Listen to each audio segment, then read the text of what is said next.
It's time for another garage tour. I'm Justin. And I am Aaron. And this is Husman Bros. Before we go too much further, please subscribe for more great content like this.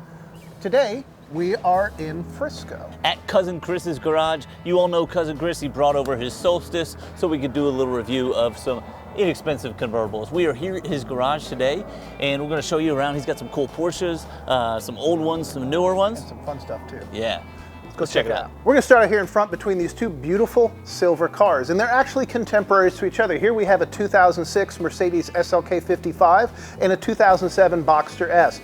Both of these cars would have been competing for the same dollars in that time frame. Very different cars though. Here we have a front engine V8, and this is a rare car. In this year, 2006, Mercedes only made 1,200 and some change of these cars. I have always liked these. I like the way they look. I think the styling on these is pretty timeless, and I really like the way this mechanism works. The guy who's buying this is actually upstairs finishing the paperwork right now. Now, he says it's for his wife, or has her convinced it's for her. I'm guessing the top will never go down if she drives it. Now, this Boxster is a great car. So this is a 2007 Boxster. This is the first year of the upgraded engine and the first year of the Cayman. So this Boxster is on the same platform as the Cayman and is essentially a Cayman convertible. Great car. Now, as you see, it's tight in here. Chris's garage is a working garage. He's got it put together really well. He's got a lot of cars and not a whole lot of space. This whole garage is 25 by 32. And so not as much space as some of the other garages we've seen, but he has some great stuff packed in here. Let's check out some of the other things he's got going on in this garage. So I'm back here in the corner now, and as you see, we are packed pretty tight in here. He does have a lift to get more space. I believe he's going to put another lift up front here so he's got even more space, but I wanted to show you this. So this is a 97 Porsche Boxster. This is the first year of the Boxster, so pretty cool car to have around. A lot of these are really used up, and I know this car is about a $10,000 car, and I gotta say, I can't imagine a much better way to spend $10,000 than on a first-gen Boxster. Now this one does have some mods on it. As you see, it's got these LED headlights. It's got LED taillights too, but it's harder to see. I think this car should be more original. For the kind of money he's asking, I think it's fine. I'm happy with it, but I know that I don't care for the way these lights look on this car. I'm sure they're a night and day difference in what you can actually see at night. So from a functional standpoint, I think they're good, but I just don't care for the way they look on this car. Leave a comment down below and tell me what you think about them. So since these are $10,000 cars-ish now, you're starting to see more modifications like this, partially because it is expensive to own a Porsche no matter how old it is. These lights are probably a couple $1,000s to replace if one goes bad. I can't imagine these LEDs are that expensive. But as these cars get into that price range, they are a bargain to drive. Are they a bargain if you have to repair one, if you don't buy one good enough? Probably not. Having owned a couple of old Porsches myself, I can tell you that is a dangerous game to play. But if you've got $10,000 to play around with and a little extra money in the bank, I think you could do a lot worse than one of these cars for a young person who needs a roadster to ride around in. Up above me here is a classic Porsche that I absolutely love. I love the 928s. These are really, really cool cars. You know, in our other video, we said that the first liquid-cooled Porsche was the 996, and you guys called us on it in the comments, and I appreciate it because these generation were actually the first liquid-cooled Porsches. The 996 was the first liquid-cooled 911, so there's that. But these are great cars. These are V8s. They're long. They're beautiful. They sound like nothing else, and I really, really love a 928. The roll-up headlights are one of the coolest parts of this car. When you turn these headlights on, the whole pod comes out, and it's just amazing because all the best cars have flip-up headlights. I love these 928s. It's hard to see this one because it's up on a lift, but luckily there's one right next to us, and Aaron will tell you a little bit more about it. Absolutely. This is a 1986 Porsche 928 S4.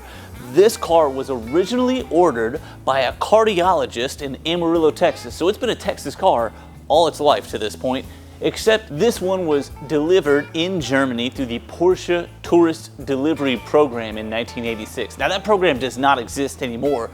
At least it doesn't exist, called the Porsche Tourist Delivery Program. Now it's the Porsche Experience. You can do it in Atlanta, you can do it in Germany. It does cost more, obviously. I think it's like $750 for Atlanta, maybe $1,000 for Germany. I'm not sure of the exact price. If you are one of the lucky ones who gets an allotment for a brand new Porsche, it sounds like a fun vacation option to pick up.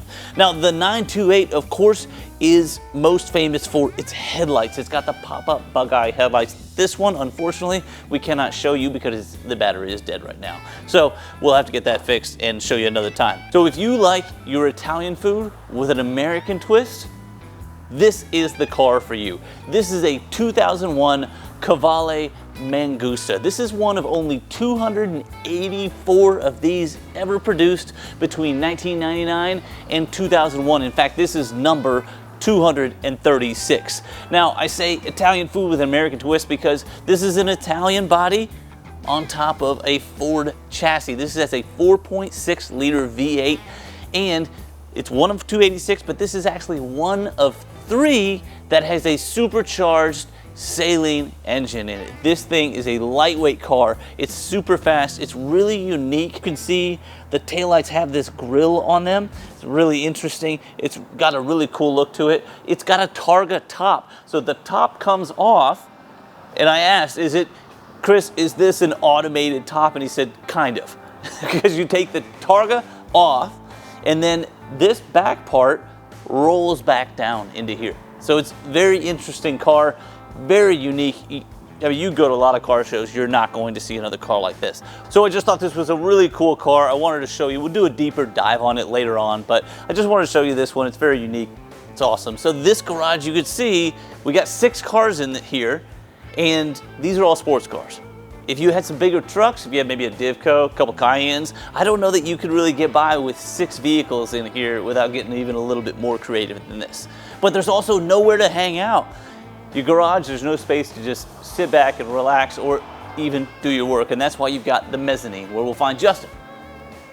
Come on up and let's check it out. Every garage is going to come with stairs and a mezzanine, and it looks like Chris kept the original stairs, just painted them, which are fine. I mean, they're very sturdy, but he did add these very sturdy steel rails as well, which is great because the rail they give you on the stairs leaves a lot to be desired. So as we're coming upstairs, you saw on the stairs, he's got some great art on the walls. It really fills out all the walls, going all the way around, and makes it feel more personable, place that you really want to hang out. One of the pieces that really drew my attention, though, is this one right here.